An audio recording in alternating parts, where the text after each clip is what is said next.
화물 운송 자격시험 기출문제 해설 강의 2회를 시작하도록 하겠습니다. 화물운전 종사 자격시험 제1과목입니다. 교통 및 화물자동차 운수사업 관련 법규입니다. 자, 문제와 해설을 함께 할 것입니다. 만약에 문제풀이를 하고 싶으면 자, 오른쪽 상단에 있는 클릭을 눌러주시면 문제만 풀 수 있도록 별도로 강좌가 마련되어 있습니다. 그걸 확인해 보세요. 1번 도로교통법상 도로입니다. 도로교통법상 도로는요, 일단 도로법에 의한 도로가 되겠습니다. 그리고 유료도로법에 의한 유료도로도 됩니다. 그리고 농어촌 도로정비법에 따른 농어촌 도로도 되겠습니다. 자, 세 가지. 도로교통법상 도로는 도로법에 따른 도로, 유료도로법에 따른 유료도로, 그리고 농어촌 도로정비법에 따른 농어촌 도로입니다. 군부대 내 도로는 도로교통법 적용을 받지 않습니다.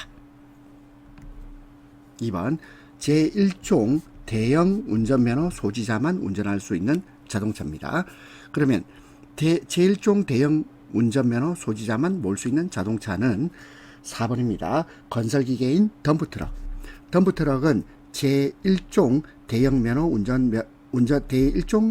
제1종 대형 운전면허 소지자만 운전할 수 있습니다. 그런데 1번, 2번, 3번 잘 보세요. 적재 중량 12톤 미만의 화물 자동차, 승차 정원 15인 이하 승합 자동차, 그리고 총 중량 10톤 미만 특수 자동차인데 트레일러 및 레커는 제외입니다. 자, 그러면 1번, 2번, 3번은 자, 이것은 제1종 보통 면허를 가지고 있어야 됩니다. 제1종 보통 면허를 가지고 있어야 된다. 자, 물론 제1종 대형 면허를 가지고도 1번, 2번, 3번은 운전할 수 있죠. 운전할 수 있습니다. 그래서 이렇게 생각하면 되겠죠. 1종 대형 면허를 가지고 있는 자는 1종 보통 면허로 운전할 수 있는 차량을 운전할 수 있겠죠. 있습니다. 다만 건설기계인 덤프트럭은 1종 대형 운전면허 소지자만 운전할 수 있습니다. 3번 사고 결과에 따른 벌점을 산정할 시 중상사고의 기준입니다. 중상사고는 3주 이상 부상사고를 말합니다. 그리고 중상 항명마다 자, 벌점은요, 벌점은 15점입니다. 중상사고의 기준은 3주 이상의 부상사고. 4번 운전 적성 정밀검사 중 특별검사는 과거 1년간 도로교통법 시행규칙에 따른 운전면허 행정처분 기준에 따라 산출된 누산 점수가, 누산이란 말은 누적된 점수를 말해요. 누산 점수가 몇 점 이상인 사람이 받아야 하는 검사죠. 81점이죠. 81점. 답은 4번입니다. 5번 화물 운송 종사 자격 시험에 합격한 사람이 받아야 하는 법으로 정한 교육시간, 법정 교육시간은 8시간이죠. 답은 2번입니다. 6번 무면허 상태, 면허 없는 상태죠. 무면허 상태에서 자동차를 운전하는 경우가 아닌 겁니다. 1번 유효기간이 지났다. 유효기간이 지나면 이건 무면허입니다. 그리고 면허 취소 처분을 받았다. 이것도 무면허죠. 그런데 3번 보세요. 취소 사유 상태이지만 취소 처분 통지를 받지 않아. 통지 전에는 아직 효력이 발생하지 않습니다. 이 말은 뭐냐면 효력 발생 안 한다는 말은 면허 취소에 효력이 발생하지 않습니다. 면허 취소 효력이 발생하지 않는다. 이거는 아직 면허가 있는 거예요. 유면허입니다. 면허가 있다. 유면허. 따라서 3번이 틀렸습니다. 4번 면허 정지. 자, 이 면허 정지란 말은 면허의 효력이 정지된단 말이거든. 그럼 면허의 효력이 정지되면 이 운전은 무면허 운전이 맞아요. 무면허 운전입니다. 그렇다면 무면허 상태에서 자동차를 운전하는 경우가 아닌 것은 3번이에요. 7번 자동차관리법에 규정된 내용이 아닌 것입니다. 자동차관리법은 자동차의 검사, 안전기준, 등록에 대해서 규정하고 있고요. 자동차 통행방법은 도로교통법에 규정이 있습니다. 답은 4번. 자, 그럼 8번 볼까요? 제작 연도에 등록되지 아니한 자동차의 촬영 기산일입니다. 그렇다면 이거는요. 자, 문제를 좀 바꿔볼게요. 제작 연도에 등록된 자동차의 촬영 기산일. 자, 이건 뭐겠습니까? 이것은 최초의 최초 신규 등록일입니다. 그럼 만약에 문제가 재작년도에 등록된 이렇게 말하면 이건 최초 신규 등록일 1번이 되겠죠. 근데 재작년도에 등록되지 아니한 자동차는 자 이것은요 제작연도의 말일입니다. 제작연도의 말일. 8번의 답 3번이에요. 9번 A는 자동차를 등록 소유하다가 B에게 팔았어요. 그러면 어떤 등록 절차를 거쳐야 됩니까? 자신의 등록을 넘겨줘야 되죠. 이전 등록입니다. 답은 4번. 10번 대기환경보전법의 목적 해당하지 않는 것. 자, 우리가 보통 법의 목적은 법 제1조에 나와 있어요. 대기환경보전법의 목적은 대기환경보전법 1조의 내용입니다. 1번 모든 국민이 건강하고 쾌적한 환경에서 생활할 수 있게 하기 위함입니다. 2번 대기 환경을 적정하고 지속 가능하게 관리 보존하기 위함이고요. 3번 대기 오염으로 인한 국민 건강 및 환경상의 위해를 예방하기 위함입니다. 4번에 차량 소음 발생 방지 장치 장착을 유도한다. 이것은 대기환경보존법의 목적이 아닙니다. 1조를 다 한번 읽어보세요. 대기환경보존법의 목적은 1번, 2번, 3번이 되겠습니다. 11번 대기환경보전법령에 따른 대기 중에 떠다니거나 흩날려 내려오는 입자상 물질, 이걸 뭐라 그러죠? 먼지입니다. 먼지. 11번의 답은 2번. 12번 편도 2차로 이상의 일반 도로에서 제한속도 표지판이 설치되어 있지 않을 경우 최고 속도입니다. 자, 답은요 80km/h. 답 3번입니다. 13번 다음 중 운전면허 행정처분 기준의 감경 사유. 자, 우리 감경이란 말은 깎아준다 이 말이죠. 깎아주는 사유에 해당하는 겁니다. 그러면 이 감경을 하려면 뭔가 참작할 만한 사유가 있어야 되겠습니다. 참작할 만한 사유. 자, 한번 쭉 읽어보세요. 자, 혈중 알코올 농도, 그리고 과거 5년 이내 3회 이상.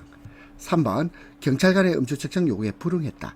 자, 1번, 2번, 3번은 뭔가 참작할 사유가 아니에요. 근데 4번 뭡니다? 모범 운전자로서 처분 당시 3년 이상 교통봉사활동에 종사하고 있는 경우, 이것은 감경 사유가 되겠습니다. 답은 4번. 14번 다음 중 우리나라 교통사고 중 중대과실이 원인인 교통사고에서 발생 빈도가 가장 높은 것이라고 돼 있죠. 그러면 가장 높은 것 첫 번째가 뭘까요? 첫 번째가 신호위반입니다. 신호위반. 자, 신호위반인데 여기 내용이 없네요. 그리고 두 번째는요. 두 번째는 중앙선 침범. 자, 그러면 여러분들은 우리나라 교통사고 중 중대과실이 원인인 교통사고에서 1위가요 신호위반, 1위가 신호위반, 2위가 중앙선 침범. 자, 그럼 답은요 여기서는 보기가 2번이 되겠죠. 중앙선 침범입니다. 15번 화물 운송사업 종사자 준수사항에 속하는 것이 아닌 것입니다. 1번 정당한 이유 없이 화물 운송을 거부하는 행위 해서는 안 되겠죠. 그 다음에 두 번째 운행 전 반드시 분해 장비를 하여 분해 정비를 한다? 분해 정비요? 아닙니다.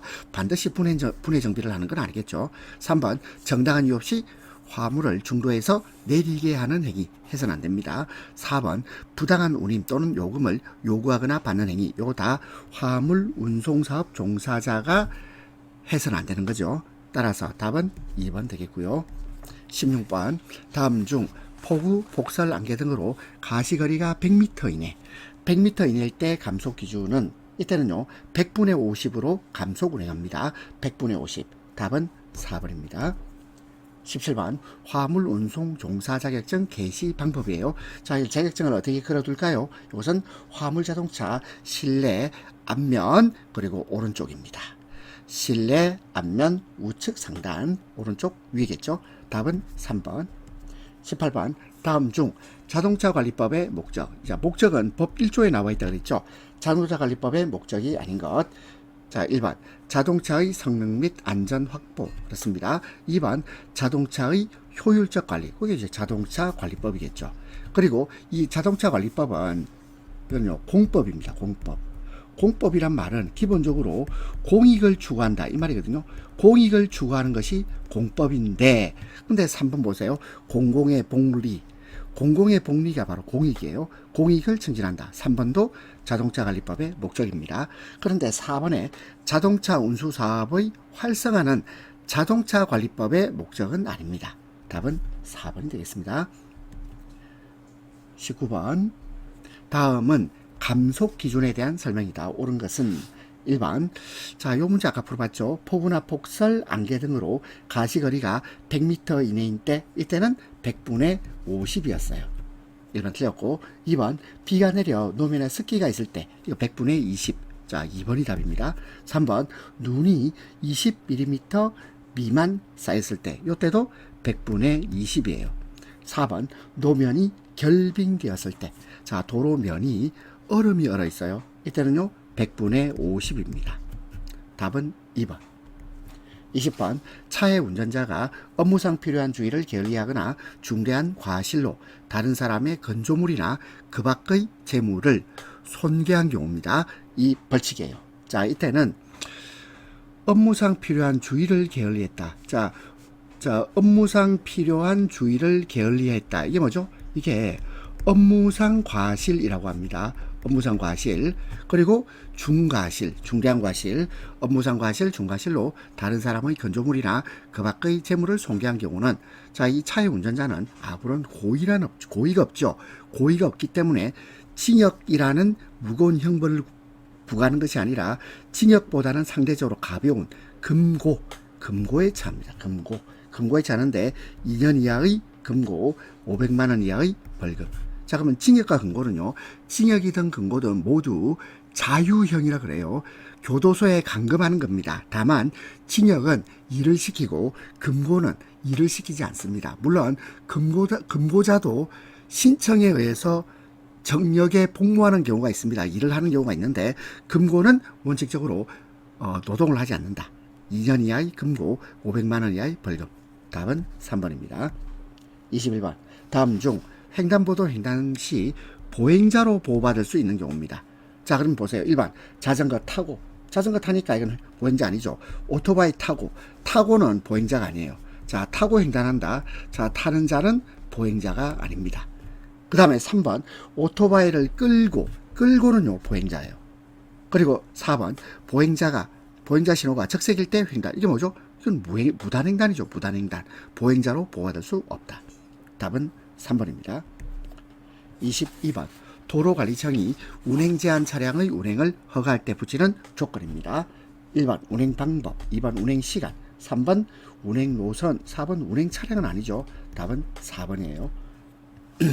25번. 다음 중 황색 등화에 대한 설명 바른 것입니다. 황색 등화는, 자, 3번 보겠습니다. 차만은 우회전할 수 있습니다. 우회전할 수 있다. 다만 우회전하는 경우에는 보행자의 횡단을 방해하지 못합니다. 그리고 만약에 이 황색 등화일 때 정지선에 있거나 횡단보도가 있을 때 그때는 어떡하죠? 그 직전에 정지해야 됩니다. 그리고 일부라도 진입하면 신속히 교차로 밖으로 진행해야 되겠죠. 자, 일단 23번의 답은 3번이네요. 차만은 우회전할 수 있습니다. 그리고 우회전하는 경우에는 보행자 횡단을 방해하지 못한다. 24번. 국토교통부 령이 정하는 바에 의한 자동차 등록번호판 부착 설명으로 옳지 않은 겁니다. 1번. 등록번호판 및 봉인은 시도지사의 허가를 받은 경우와 다른 법률에 특별한 규정이 있는 경우를 제외하고는 이를 떼지 못해요. 2번. 등록번호판의 부착 봉인을 하지 아니한 자동차는 이를 운행하지 못합니다. 3번. 임시운행 허가 번호판을 붙인 때 이거는 봉인을 할 필요가 없죠. 봉인을 해야 된다. 틀렸습니다. 답 3번. 4번. 누구든지 등록번호판을 가리거나 알아보기 곤란하게 하여서는 아니 되며 그러한 자동차를 운행해서는 아니 됩니다. 답은 3번. 25번. 도로법에 의한 도로입니다. 아닌 것이에요. 일단 고속국도 맞고요. 지방도 맞습니다. 시도 맞습니다. 그러면 고속국도 되고 그리고 일반 국도도 됩니다. 고속국도, 일반국도, 그 다음에 특별시도와 광역시도도 되겠습니다. 그리고 지방도 되고 시도 되고 그 다음에 군도도 됩니다. 하지만 면도는 아니에요. 따라서 답은 4번입니다. 이 과목 화물 지급 요령 총 15문항입니다. 1번 운송장 기록에 대한 사항 중 맞지 않은 겁니다. 1번 배송이 어려운 경우를 대비하여 송화인의 전화번호를 반드시 확보해야 됩니다. 2번 화물을 인수할 사람의 정확한 이름과 주소, 전화번호를 기록해야 되고요. 3번 운송장 번호와 그 번호를 나타내는 바코드는 운송장을 인쇄할 때 기록되기 때문에 운전자가 별도로 기록할 필요는 없습니다. 그리고 4번 운송장 번호입니다. 운송장 번호는 중복되면 안 되죠. 중복되어도 상관없다. 그렇지 않습니다.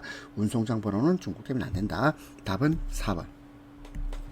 2번 발판을 활용한 화물 이동 시 주의사항에 대한 설명으로 틀린 것입니다. 1번 발판을 동행할 때에는 반드시 한 명만이 동행토록 한다. 1번 맞고, 2번 발판이 움직이지 않게 하기 위해서 목마 위에 설치합니다. 설치하는 행동을 하여서는 안 된다가 아니고 목마 위에 설치합니다. 이 나무토막 있죠? 이 나무토막 위에 올려놓고 설치합니다. 그 다음에 3번 발판 자체에 결함이 없는지 확인하고요. 4번 발판 상하 부위에 고정 조치를 철저히 하도록 합니다. 답은 2번. 3번 화물을 인수하는 요령으로 적절하지 않은 겁니다. 1번 도서지역에 운송되는 물품에 대해서는 부대 비용의 징수 가능성, 자, 예를 들자면 뭐 선박비나 도선료 이런 거 있겠죠. 부대 비용의 징수 가능성을 미리 알려주고 물품을 인수합니다. 2번 포장 및 운송장 기재 요령을 반드시 숙지하고 인수에 임합니다. 3번 집하 자재 품목 및 집하 금지 품목의 경우는 그 취지를 알리고 양해를 구한 후 정중히 거절합니다. 4번 전화로 예약 접수 시 고객의 배송 요구 일자 확인하지 않아도 된다가 아니고 확인해야 합니다.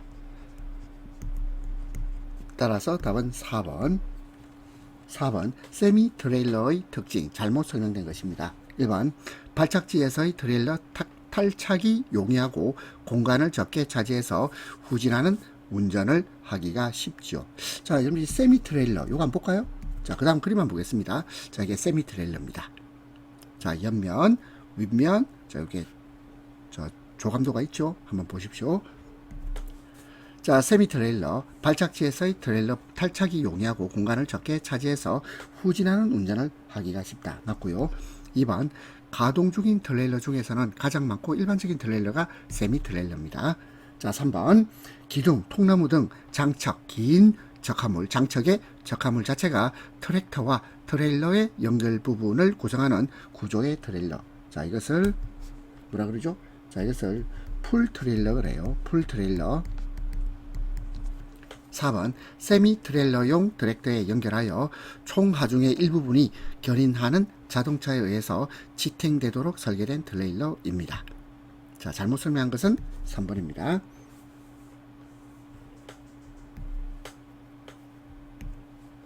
5번 화물 자동차 적재량 구조에 따른 합리화 특장차 종류에 해당하지 않는 겁니다. 1번 실내 하역기기 장비차 합리화 특장차입니다. 2번 측방 개폐차 합리화 특장차죠. 시스템 차량 합리화 특장차입니다. 그런데 분입체 수송차는 자, 이것은 전용 특장차라고 불러요. 그럼 분입체가 뭡니까? 분입체? 자, 분입체 예를 들어 볼까요? 뭐가 있을까요? 분입이란 말은 이거는요, 시멘트,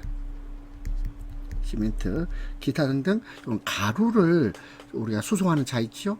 이걸 분입체라 그래요. 이 분입체 수송차는 전용 특장차라고 합니다. 답은 4번입니다. 자, 우리 곡물도 되겠죠. 분입체는 시멘트도 되고 곡물도 되겠습니다.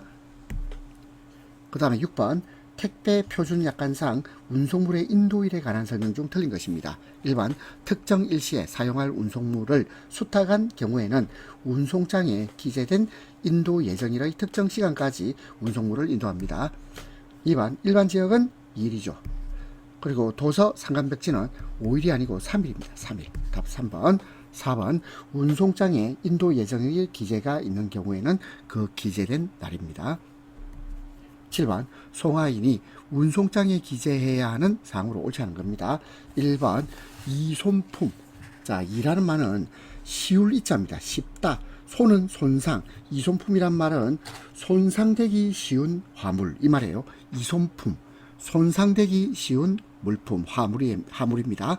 이손품 및 냉동 부패성 물품의 경우 면책 확인서 자필 서명. 1번 맞죠? 2번 특약사항 약관 설명 확인필 자필 서명 맞습니다. 3번 물품의 품명 수량 가격. 근데 4번에 배송인의 주소 성명 전화번호는 기재할 사항이 아니죠. 답 4번. 8번 성인 남자 단독으로 계속 작업할 때 1인당, 자, 성인 남자 단독이고요. 1인당 화물의 무게 한도입니다. 답은 2번이죠. 10에서 15kg. 10에서 15kg이 되겠습니다. 자, 성인 남자 단독이 계속 작업할 때 1인당 화물의 무게 한도는 10에서 15kg입니다. 그런데 만약에 계속 작업이라고 안 돼 있고 만약에 일시적인 작업이라면 이때는 25에서 30kg이에요. 자, 요 구별해 봅니다. 자, 지금 여기서 계속 작업이라고 했기 때문에 10에서 15kg. 근데 만약에 성인 남자 단독으로 일시작업일 때는 25에서 30kg입니다. 9번 다음 중 화물을 인수하는 요령 옳은 것입니다. 1번 포장 및 운송장 기재 요령을 숙지해야 됩니다. 2번 집화 물품의 도착지와 고객의 배달 요청이 당사의 배당 소요 일수 내에 가능한지 필히 확인하고. 자, 여기까지 맞죠? 여기까지 맞는데 배송이 불가능한 물품도 인수? 그렇지 않습니다. 이건 인수하면 안 되죠. 3번 집화 자재 품목 및 집화 금지 품목의 경우는 그 지지를 알릴 필요나 양해를 구할 필요가 있죠. 필요 없이 틀렸죠? 필요 없이 틀렸습니다. 필요합니다. 양해를 구하고 거절합니다. 4번 도서지역인 경우, 자, 섬마을이에요. 섬마을 지역은요, 그 지역에 적용되는 여러 가지 부대 비용이 있겠죠. 항공료, 도선료 이런 게 있습니다. 자, 수화인에게 징수할 수 있음을 반드시 알려주고 인수합니다. 답은 4번. 10번 다음 중 화물 인계 요령으로 적합하지 않은 겁니다. 1번 배송 지연이 예상될 경우 고객에게 사전에 양해를 구하고요. 2번 부패성 물품이나 긴급을 요하는 물품에 대해서는 우선적으로 배송하여 클레임이 발생하지 않도록 합니다. 3번 상간오지 등 당일 배송이 불가능한 경우에는 소비자 양해 없이 틀렸죠? 양해를 합니다. 양해. 소비자 양해를 구합니다. 양해를 구한 후에 조치하죠. 자, 그래서 상간오지 등 당일 배송이 불가능한 경우 소비자의 양해를 구한 후에 조치한다. 4번 지점에 도착한 물품은 당일 배송을 원칙으로 합니다. 답은 3번. 11번 운송장 부착 요령 옳지 않은 겁니다. 1번 운송장이 떨어지지 않도록 손으로 잘 눌러서 부착한다. 맞고. 2번 운송장은 물품의 정중앙 상단. 자, 우리 보통 택배 물건 어떻게 오는지 보세요. 택배 물건이 있으면 운송장은 물품의 정중앙 상단에 뚜렷하게 보이도록 부착하죠. 3번 물품의 정중앙 상단에 부착이 어려운 경우 최대한 잘 보이는 곳에 부착을 합니다. 4번 박스 모서리나 후면 측면 아무 곳이나, 이 틀렸죠. 아무 곳이나. 답 4번. 12번 한국공업규격에 의한 분류 중 크레인을 갖추고 작업하는 특별 장비차, 이게 뭐죠? 이게 트럭 크레인입니다. 트럭 크레인. 크레인을 갖추고 작업하는 특별 장비차를 트럭 크레인이라고 한다. 답 2번입니다. 13번 다음 중 화물의 인수 거절이 가능한 품목입니다. 1번 현금, 유가증권, 예금 통장, 인감 등 고객이 휴대할 수 있는 귀중한 물건. 자, 고객이 휴대할 수 있죠. 그럼 얘가 고객이 휴대하도록 해야 되죠. 인수 거절 가능합니다. 1번 답. 2번 특수한 관리를 요하지 않고 다른 화물과 동시에 운송이 가능한 물건, 인수 거절 안 되죠. 3번 운송이 적합하도록 포장할 것을 사업자가 요청한 내용대로 고객이 이행한 물건, 인수 거절 안 됩니다. 4번 위험성이 없고 다른 화물에 손해를 끼칠 염려가 없는 물건, 인수 거절 안 되죠. 답 1번입니다. 14번 EDI. 자, EDI가요. 자, 우리 영어로 해볼까요? Electronic Data Interchange.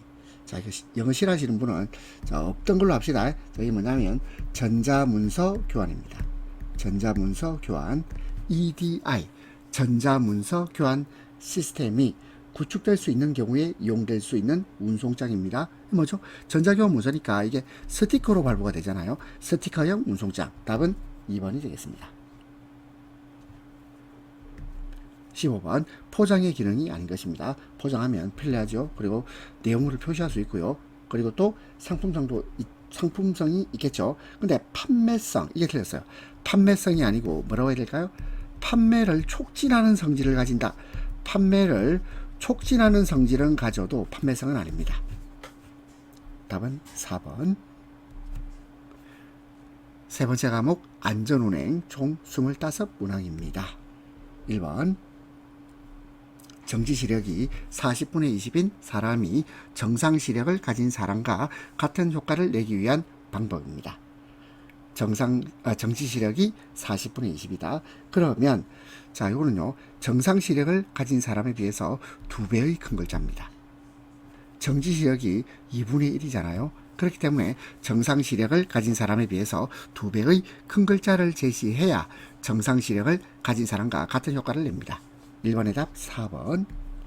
2번 교통사고 요인을 크게 3가지로 분류합니다. 먼저 차량 요인이 있고 도로 환경 요인이 있고 인적 요인이 있죠. 단속 요인은 아닙니다. 3번 정상시력을 가진 사람의 시야 범위입니다. 시야 범위는 약 180도에서 200도. 답 4번. 4번 교통사고의 직접적 요인이 아닌 것입니다. 1번 긴급상황 대처 능력에 대한 학습이 부족하다. 직접적 요인 맞습니다. 2번 위험인지가 지연되었다. 직접적 요인 맞고 3번 무리한 운행계획. 무리한 운행계획은요. 이것은 간접적 요인이에요. 그리고 사고 직전 법규 위반. 다 직접적 요인입니다. 사고의 직접적 요인이 되겠고 무리한 운행계획. 자, 우리 운행계획이 무리하다고 반드시 사고가 나는 건 아니죠. 이것은 간접적 요인입니다. 답 3번. 5번 고령 운전자. 자, 우리 나이 드신 분들의 운전 태도입니다. 1번 고령자의 운전은 젊은 층에 비해서 과속을 하지 않죠. 2번 고령자의 운전은 젊은 층에 비해서 자극에 대한 반응이 느립니다. 3번 고령자 운전은 젊은 층에 비하여 반사신경 둔하죠. 4번 고령자의 운전은 젊은 층에 비하여 신중합니다. 신중하다. 답은 4번. 6번 차량의 무게를 지탱하여 차체가 직접 차축에 얹히지 않도록 하는 장치. 이걸 현가장치라 그러죠. 답은 3번입니다. 7번 타이어 마모와 관련된 설명 중 틀린 것입니다. 1번 차의 속도가 빠를수록 타이어 마모량은 커집니다. 2번 공기압이 규정 압력보다 낮으면 마모가 빨라집니다. 3번 하중이 커지면 마모량도 커집니다. 그래서 하중과 마모량은 비례관계가 있습니다. 하중이 커지면 마모량도 커진다. 4번 커브길의 활각이 클수록 타이어 마모가 많아집니다. 답은 3번. 8번 타이어의 공기압 점검은 자동차의 일상 점검 장치 중 어디에 해당합니까? 자, 이것은요. 어디에 해당하죠? 요거는 자동차의 일상 점검이죠. 자동차의 일상 점검입니다. 그리고 일상 점검이고 이건 주행 장치에 관련되는 거죠. 그렇죠? 일상 점검에서 주행 장치. 답은 4번입니다. 9번 세시 개통 고장 중 제동 시 차량 쏠림 현상 발생하는 경우인데 점검 방법으로 맞지 않는 겁니다. 1번 브레이크 에어 및 오일 파이프를 점검할 필요가 있습니다. 2번 좌우 브레이크 라이닝 간극 및 드럼 손상을 점검할 필요가 있고요. 3번 클러치 스위치, 이건 아니죠. 4번 좌우 타이어 공기압 점검. 자, 차량이 한쪽으로 쏠릴 때는 브레이크 에어, 오일 파이프, 그 다음에 좌우 브레이크 라이닝 간극, 그 드럼 손상, 그리고 좌우 타이어 공기압을 점검할 필요가 있습니다. 답 3번. 10번 혹한기 주행 중 시동 꺼짐 현상. 조치 방법이 아닌 겁니다. 시동이 꺼지는 것은요, 공기가 있거나 또는 수분이 있어서 그래요. 그래서 에어백이 수분. 자, 근데 4번에 엔진 오일 및 필터 상태를 점검하는 것은 이건 왜 그럴까요? 이거는 엔진 매연이 과다하게 발생하기 때문에 그래요. 자, 다시 엔진 오일 및 필터 상태를 점검하는 이유는 엔진 매연이 과다하게 발생하기 때문입니다. 답은 4번. 11번 길 어깨, 갓길이라고 부르죠. 길 어깨에 대한 설명, 가장 거리가 먼 겁니다. 1번 길 어깨가 토사나 자갈 잔디로 된 것보다 포장된 노면이 더 안전해요. 2번 일반적으로 길 어깨의 폭이 넓을수록 교통사고 예방 효과가 커집니다. 3번 차도와 길 어깨를 구획하는 노면 표시. 자, 우리 노면 표시하면 그러면 교통사고는 증가시키는 것이 아니라 감소시킵니다. 답 3번. 4번 길 어깨는 고장 차량을 주행차로 밖으로 이동 또는 대피시키는 장소로 유용하게 이용됩니다. 답은 3번입니다. 12번 중앙분리대의 주된 기능으로 맞지 않는 겁니다. 1번 충돌 차량의 속도를 줄여주는 기능 함께하지요. 그리고 두 번째 필요에 따라서 유턴 방지를 기능도 합니다. 3번 추돌 사고. 추돌이 뭐예요? 추돌이란 말은 뒷차가 앞차를 받는 거죠. 부딪히는 거. 뒷차가 앞차를 부딪히는 사고를 추돌 사고라 그러는데 중앙분리대하고 추돌 사고는 관련이 없죠. 답 3번. 4번 상하차도 교통분리의 역할을 합니다. 13번 운전자가 같은 차로상의 장애물을 인지하고 안전하게 정지하기 위해 필요한 거리로서 차로 중심선상 1m 높이에서 그 차로의 중앙에 있는 높이 15cm의 물체의 맨 윗부분을 볼 수 있는 거리.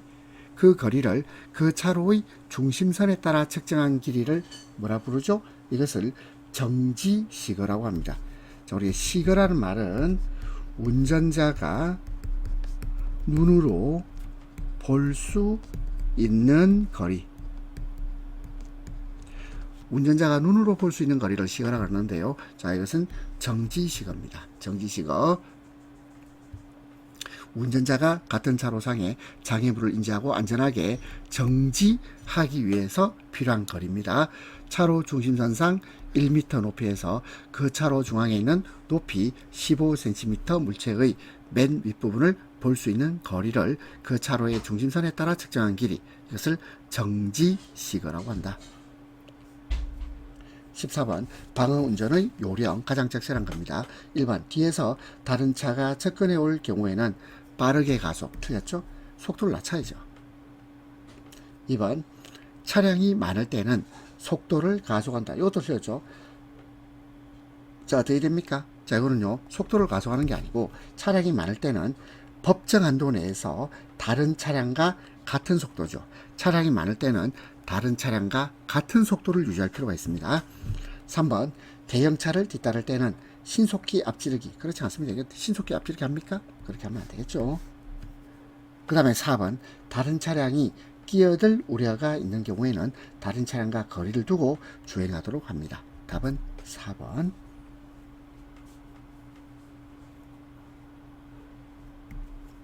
15번 입체교차로. 입체교차로에 대한 설명 중 맞는 것입니다. 입체교차로는 교통 흐름을 공간적으로 분리하는 기능을 해요. 공간적 분리입니다. 답은 4번. 16번 커브길의 안전한 진입, 진행, 진출 방법과 거리가 먼 것입니다. 1번 야간 전조등을 사용하여 내 차의 존재를 사전에 경고한다. 맞고 2번 진입하기 전에 감속하죠. 그 다음에 빠르게 진입, 서서히 진출. 이거 틀렸죠. 빠르게 진출하고 서서히 자 진입하죠. 그래서 이걸 뭐라 하냐면 슬로우 인 천천히 들어오고 그 다음에 패스트 아웃 빠르게 나간다. 이렇게 표현합니다. 자, 우리 영어 싫어하시는 분은 무시하세요. 빠르게 진입이 아니고 서서히 진입. 서서히 진입하고 빠르게 진출한다. 나간다. 이 말이에요. 4번 커브의 경사도나 도로폭 등을 미리 확인합니다. 답은 3번. 17번 다음은 여름철 자동차 운행과 관련된 설명 옳지 않은 겁니다. 1번 길고속운전은 수막 현상에 의한 교통사고 위험을 수월하죠. 맞고 2번 습도 상승으로 불쾌지수가 높아져서 난폭운전의 우려가 있습니다. 3번 자 빗길. 자 이게 오타났네요. 빛이 하나 지워주세요.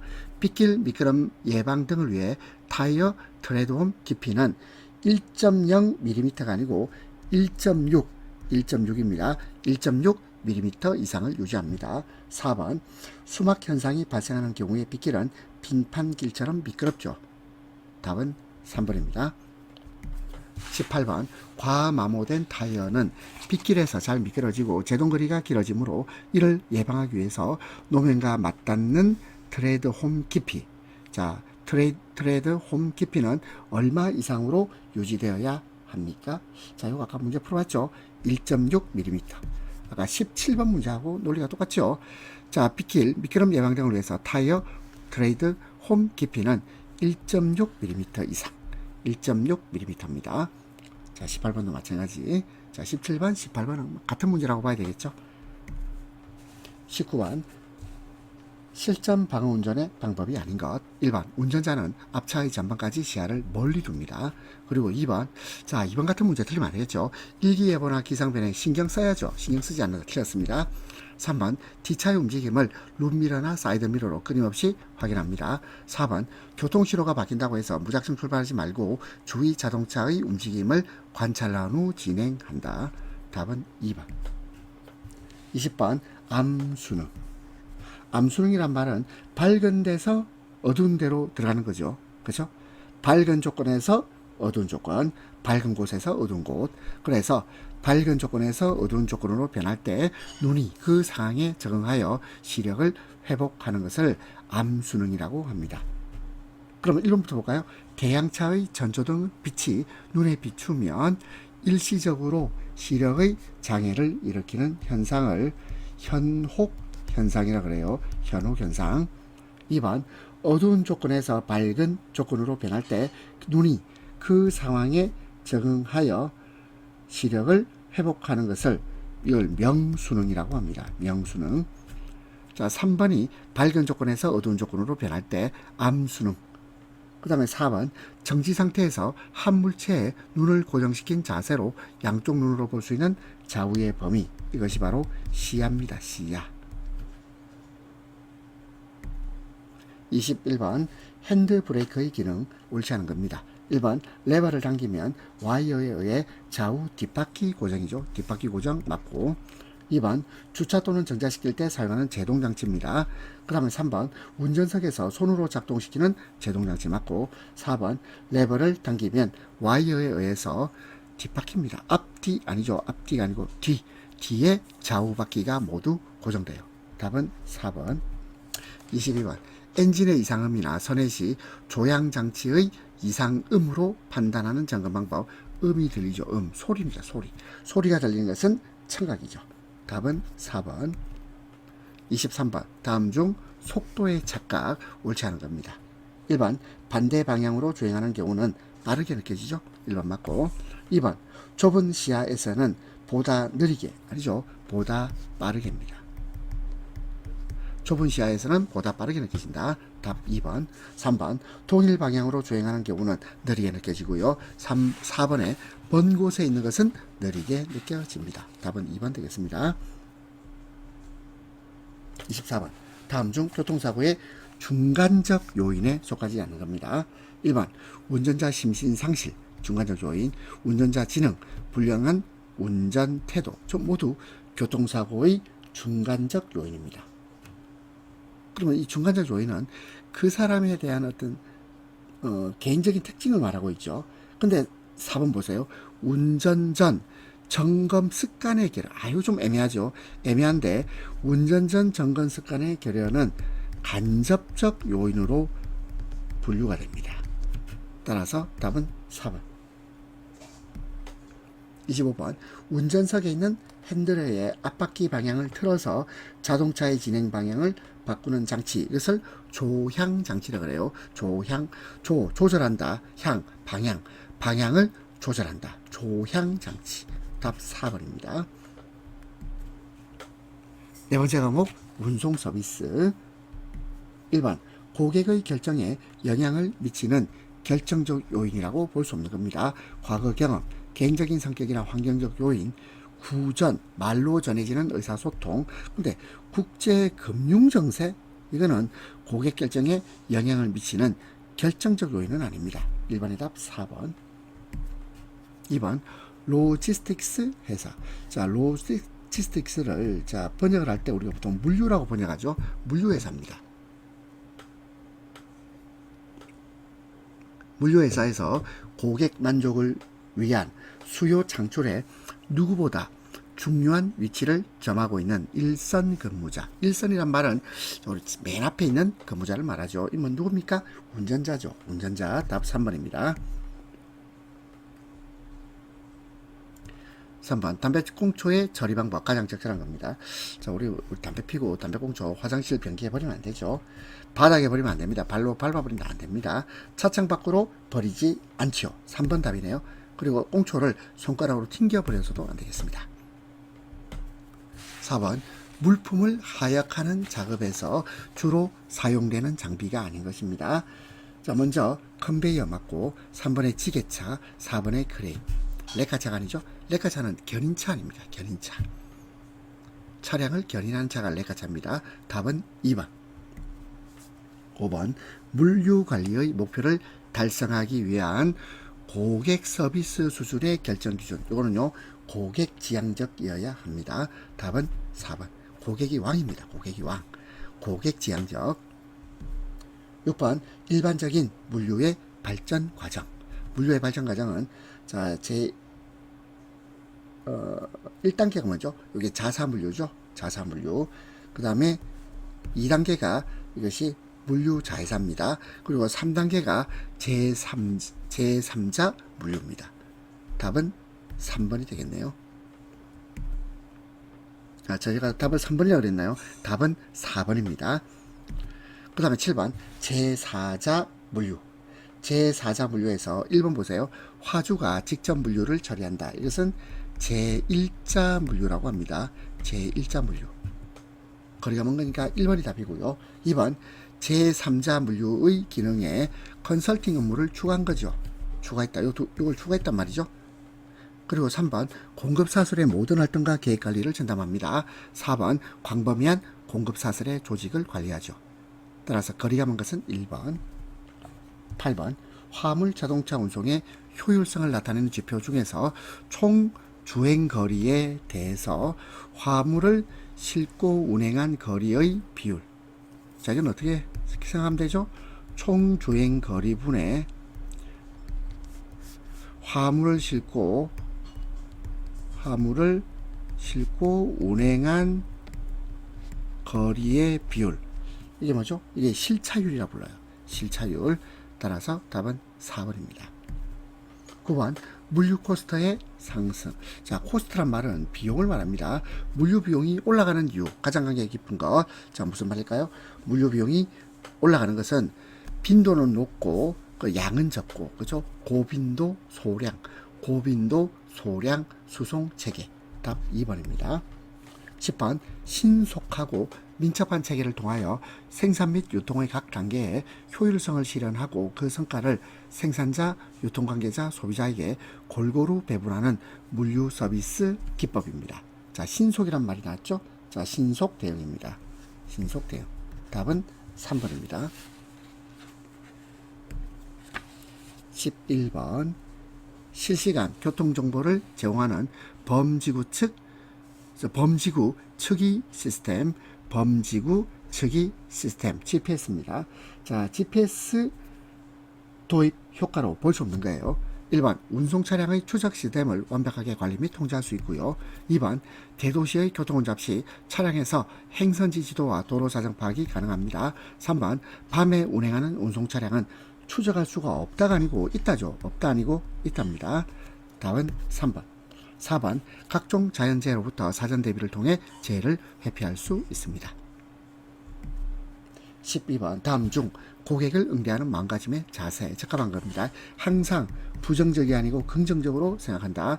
그리고 고객이 호감을 갖도록 해야 되겠습니다. 그리고 자신의 입장에서만 일하면 안 되죠. 누구 입장입니까? 고객 입장. 고객의 입장에서 생각해야 되겠습니다. 답 3번. 3번이 아니죠. 적합한 거니까 3번도 틀렸네. 1번 틀렸고 2번 틀렸고 3번 틀렸고 사명감을 가진다. 4번이 답입니다. 13번 다음 중 자동차를 운행 중 교통사고가 발생된 경우 조치해야 될 사항 틀린 것입니다. 1번 어떠한 사고라도 임의 처리가 불가하여 사고 발생 경위를 육하원칙에 의거 거짓 없이 회사에 즉시 보고 회사 보고해야 됩니다. 2번 부상자 구호 조치 및 현장 조치, 후속 사고 예방. 그렇습니다. 3번 사고 현장에서 차량을 이동시키지 말고 상대방과 시비를 가리거나 합의. 이게 틀렸죠. 상대방과 시비를 가리거나 합의하도록 한다. 틀렸습니다. 회사에 신고한다. 회사에 신고 보고를 하고 그 회사의 지시에 따라서 처리해야 되죠. 답 3번. 4번 사고로 인한 행정처분 등은 임의 처리가 불가합니다. 회사 지시에 따라 처리합니다. 틀린 것은 3번. 14번 다음 중 물류 보관에 대한 설명 옳지 않은 겁니다. 1번 보관은 수요와 공급의 시간적 간격을 조정합니다. 2번 보관은 경제활동의 안전과 촉진을 도모하고 3번 보관은 물품을 저장 관리하는데 보관이 경제적 이익극대화는 아니죠. 답은 4번입니다. 15번 화물 취급에 대한 고객 불만 사항이 아닌 겁니다. 그럼 화물 취급에 대한 고객 불만이란 말은 화물을 소홀히 처리하기 때문에 고객이 불만이 생겼단 말이죠. 화물을 발로 차고 파손되고 던지고 이러면 안 된단 말이죠. 근데 3번 보겠습니다. 단정치 못한 용모 복장과 불친절한 언행으로 대한다. 이건 뭐죠? 요것도 고객 불만 사항은 맞는데 무엇에 대한 거죠? 요거는 불친절에 대한